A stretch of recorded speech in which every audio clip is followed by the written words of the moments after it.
Hear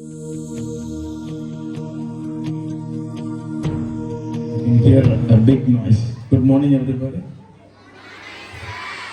எல்லோருக்கும் இனிய சுதந்திர தின நல்வாழ்த்துக்கள். We are facing our 75th Independence Day. எத்தனாவது Independence Day? Louder? Yes. So, இப்போ காலையில இருந்து இவ்வளவு நேரம் என்ன பார்த்தோம்? How many people have you seen? Name them. Velu Nachiyar. Then, sorry, John Sirani, Anjala Emmal, Avaya, you saw Avaya? Was he here? Avaya. Okay, fancy dress, fine. Thiruvalluvar, then Annie Besant, then okay. So you have seen these many people. What makes them special? நாம் வாழுகிற காலத்துல நாம இருக்கக்கூடிய சூழ்நிலையை பார்த்து அந்த சூழ்நிலையில அப்போ செய்ய வேண்டியதை மற்ற யாரும் செய்யலைனாலும் நாம செய்து முடிக்கும் போது நாம் செய்து முடிக்கிற காரியம் இனி வருகிற சந்ததிக்கு அவசியமானவைகளாய் வழிகளாய் பாதைகளாய் இருக்கும் போது நாம் உயர்ந்த மனிதர்கள் ஆகிறோம்.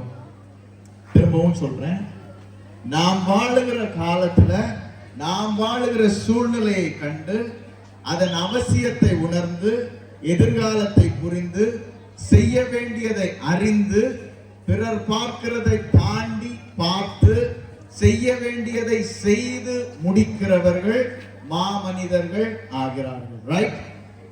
சோ நீங்க இப்ப பார்த்த எல்லாரும் அப்படி மற்றவங்க கண்ணுக்கு தெரியாத விஷயங்களை தொலைநோக்கத்தோட முன்கூட்டியே பார்த்து செய்ய வேண்டிய விஷயங்களை சரியா செஞ்சு ஜெயிச்சவங்க. ரைட்? இப்ப பார்த்த டிராமால புலித்தேவனுடைய கதை பார்த்தோம். புலித்தேவன் ஒரு விஷயத்தை முன்கூட்டி பார்த்தாரு, ஒரு போர் என்ன பண்ணாரு? ஜெயிச்சாரா இல்லையா? அந்த போரை ஜெயிக்கிறதுக்கு அவருக்கு பலமா இருந்தது என்னது? அவருடைய சுவர், கோட்டை மதில் சுவர் அவரது உறுதியாக இருந்தது. ஆங்கிலேயர்கள் வரும்போது புலித்தேவனால் ஜெயிக்க முடிந்தது. ஆனால் அடுத்து ஒரு போர் வரும்போது புலித்தேவனோட நிலை என்ன? ஓடி போய் ஒளிய வேண்டியதாச்சு. ஆச்சுதான் இல்லையா? புலித்தேவனை ஓடி ஒளிய வச்சது என்ன? ஆங்கிலேயர் கொண்டு வந்த மகா பெரிய சேனை. சரியா தவறா? சரிதானே? அப்போ ஒரு படையை ஒரு போரை ஜெயிக்க தயாராக இருந்த புலித்தேவனால் அடுத்து வந்த ஒரு போருக்கு தயாராக நின்று ஜெயிக்க முடியவில்லை. ஒத்துக்கலாமா? சரி, இந்த பக்கம் ஆங்கிலேயர் எதனால ஜெயிச்சாங்க? நம்முடைய சுதந்திர போராட்ட தியாகிகள், நாம் வணங்குகிற, நாம் வாழ்த்துகிற இவர்கள் அனைவருமே ஒரு இடத்தில் ஜெயித்து இன்னொரு இடத்தில் தோற்றுவர்கள் தான். ஒத்துக்குமா? கண்டிப்பா ஒத்துக்கலாம். கடைசியில யார் வந்து ஜெயிச்சா? காந்தியடிகள் வந்து எங்களால சண்டை போட்டு ஜெயிக்க முடியாது, நாங்க வெள்ளைப்பொடி தூக்க போறோம்னு தூக்கினார். அது காந்தியடிகளுடைய தொலைநோக்கு பார்வை. இந்த ராஜாக்களாலும் இந்த போர் வீரர்களாலும் இந்த யுத்த வீரர்களாலும் பார்க்க முடியாத ஒரு தொலைநோக்கு பார்வை காந்தியடிகளுக்கு இருந்தது. அதை பார்த்து அப்போ என்ன செய்யணும்னு வெள்ளைக்கொடி தூக்கினார். ஒருவேளை காந்தியடிகள் வெள்ளைக்கொடி தூக்கலைன்னா காந்தியடிகளையும் அடிச்சு துரத்தி இருப்பாங்களா? இருக்கும். நான் என்ன சொல்ல வரேன், இந்தியா எப்படிப்பட்ட நாடு, இந்த நாட்டை எப்படி வீழ்த்த முடியும் என்று ஆங்கிலேயர்கள் குறைந்தது 200 வருடங்கள் படித்திருக்கிறார்கள் என்பதை சரித்திரம் சொல்கிறது. குறைஞ்சது எத்தனை வருஷம்?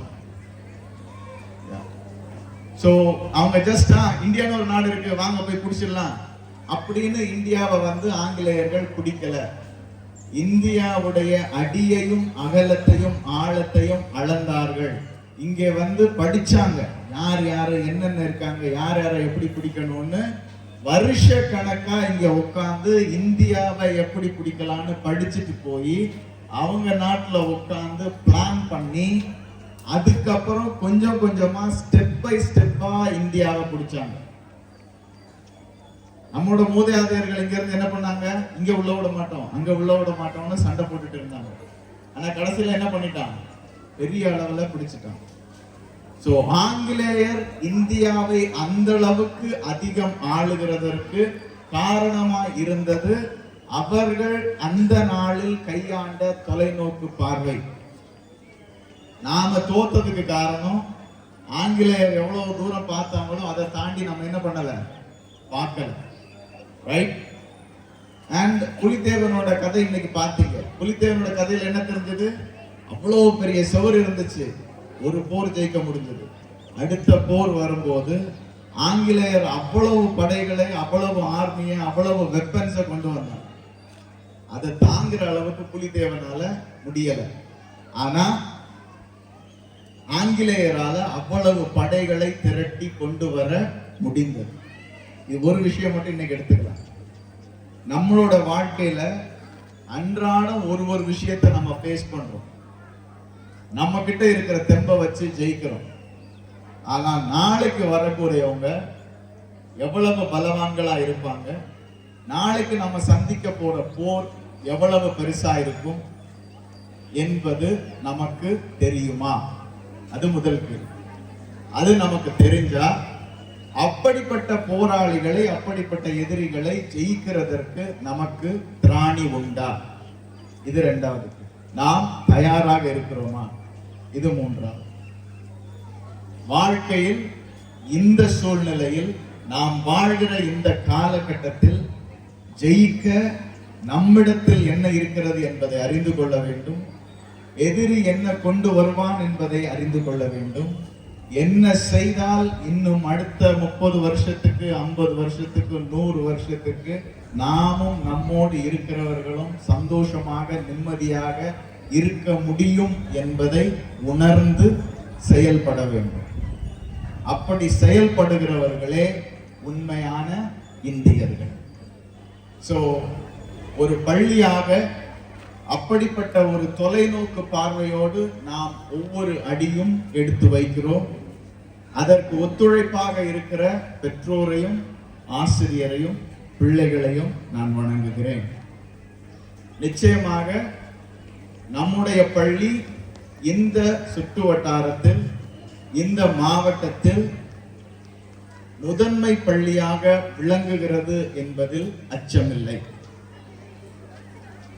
நாளொரு பொழுதும் நாம் நம்முடைய ஒவ்வொரு நடவடிக்கையிலும் அதை உறுதிப்படுத்திக் கொண்டே அன்றாடம் வருகிறோம்.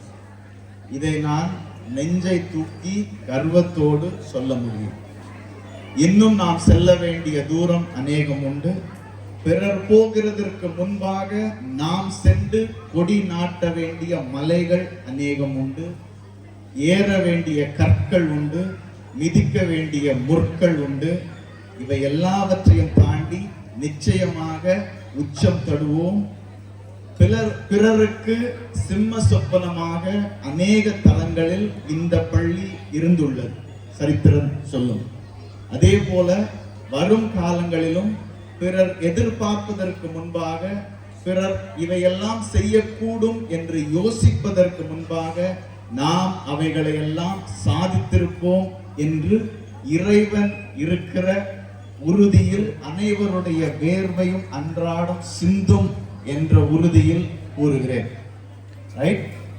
So I wish you all a very good Independence Day. I want you all to have these words of mine in your hearts. உங்கள் எல்லோருக்கும் சுதந்திர தின வாழ்த்துக்களை கூறிக்கொள்கிறேன். என்னுடைய இந்த வார்த்தைகளை உங்கள் இருதயங்களில் வைத்துக் கொள்வீர்கள் என்று நம்புகிறேன். மீண்டும் சொல்லுகிறேன், இறைவனுடைய ஒத்தாசை உண்டு, அன்றாடம் நம்முடைய வேர்வை உண்டு.